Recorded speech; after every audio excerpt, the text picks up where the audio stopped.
Praise lord. యేసయ్య నామములో ఈ మే మాసం 2025 ఈ నెల దేవుడు తన వాక్యాన్ని మనకు వాగ్దానంగా ఇచ్చి మనల్ని నడిపించే దేవుడుగా ఉన్నారు. చూడండి, మన దేవుడు ఎలాంటి దేవుడు అంటే వాగ్దానాన్ని పలికే దేవుడు మాత్రం కాదు, వాగ్దానాన్ని నెరవేర్చే దేవుడు.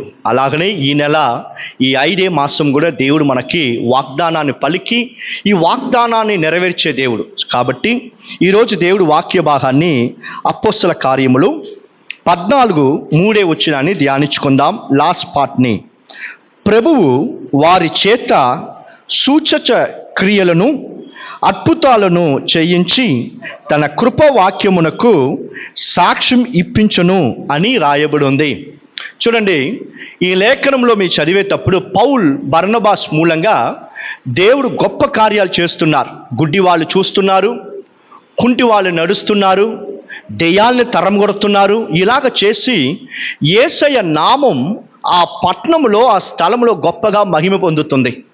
ఇవన్నీ ఎలాగ జరుగుతుంది అని వాక్యంలో మనం చదివేటప్పుడు కృపా వాక్యాన్ని బర్నబాసు పౌలు మాట్లాడారు కాబట్టి ఇక్కడ ఇన్ని అద్భుతమైన కార్యాల్ని యెహోవా దేవుడు చేస్తున్నారు. క్రీస్తునందు ప్రియులారా, మీ జీవితంలో ఇలాగనే దేవుడు అద్భుతమైన కార్యాలు చెయ్యాలా? మీ బలహీనతల నుంచి స్వస్థత కావాలనా? మీ కుటుంబాల్లో దేవుడు అద్భుతమైన కార్యాలు చేయాలా? నీ వ్యాపారాన్ని దేవుడు అద్భుతమైన రీతిలో ఆశీర్వదించాలంటే start speaking the message of grace. దేవుడు ఒక కృప మాటని, కృప కలిగిన వాక్యాన్ని పలుకు.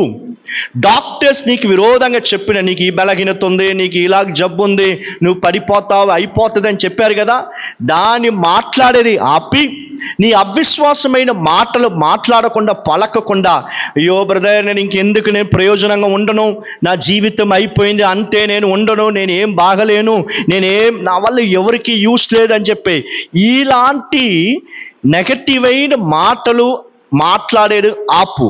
నీ కోపంలో వచ్చే మాటలు మాట్లాడేది ఆపి ఈ లేఖనంలో రాయబడి ఉండేలాగా కృప కలిగిన వాక్యాన్ని పలుకు. నీ పరిస్థితి ఎలాగ ఉన్నా కూడా సరే, పరిశుద్ధాత్మ దేవుడు గొప్ప కార్యాలు చేసేదానికి బలం కలిగిన దేవుడు. హల్లెలూయా. క్రీస్తునందు ప్రియులారా, ఈ కృప వాక్యం అంటే ఏంటంటే యేసయ్య గురించి మాట్లాడటం. ఎలాగ చెప్పబడుతుంది అంటే, యేసయ్య భూలోకానికి వచ్చేటప్పుడు ఆయన మాంస రూపంలో మనలాగనే వచ్చాడు. అయితే ఆయన ఎలాగ వచ్చాడంటే కృపా సత్యం కలిగిన దేవుడిగా దిగి వచ్చాడు. కాబట్టి క్రీస్తునందు ప్రియులారా, ఆయన మన పైన కృప కలిగిన దేవుడు. ఈ దేవుడు గురించి నువ్వు మాట్లాడేటప్పుడు, దేవుడు గురించి నువ్వు ఇతరులకు పలికేటప్పుడు, నీ కష్టమైన పరిస్థితి మధ్యలో దేవుడి గురించి మాట్లాడు.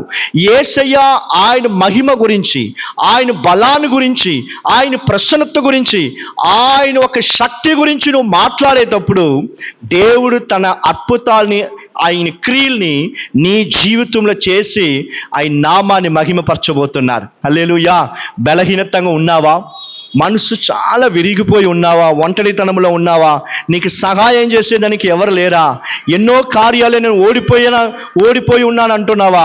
నీ ఎలాంటి పరిస్థితి అయినా కూడా సరే, ఈ కృప కలిగిన వాక్యాన్ని నువ్వు పలికేటప్పుడు, ఖచ్చితంగా ఈ వాక్యం ప్రకారంగా నువ్వు జీవించేటప్పుడు అద్భుతాలని, దేవుడు చేసే గొప్ప కార్యాన్ని ఈ నెల మాత్రం కాదు, నీ జీవితం అంతా నువ్వు చూడొచ్చు. హల్లెలూయా. ప్రార్థన చేసుకుందామా? యేసయ్యా, ఎవరందరూ విశ్వాసంతో ఈ వాక్యాన్ని వింటున్నారు, ఈ కృప కలిగిన వాక్యాన్ని పలుకుతున్నారు, ఇలాగనే జీవించాలనుకుంటున్నారు, bless them and deliver them O lord.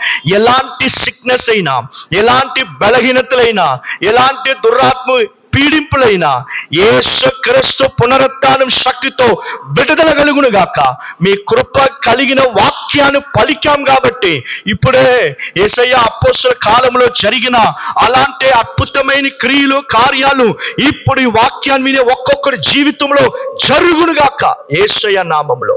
అలాగనే ఈ నెలంతా మా అవసరాలన్నిటిని సంధించి కృపతో నడిపించండి అయ్యా. ట్రావెలింగ్లు అన్నిటిని మీ పిల్లల్ని మీ రక్తం కింద మరుగుపరచుకోండి, గొప్ప కార్యాలు చేయండి. యేసయ్య నామములో ప్రార్థన చేసి అడుగుతున్నాం తండ్రి.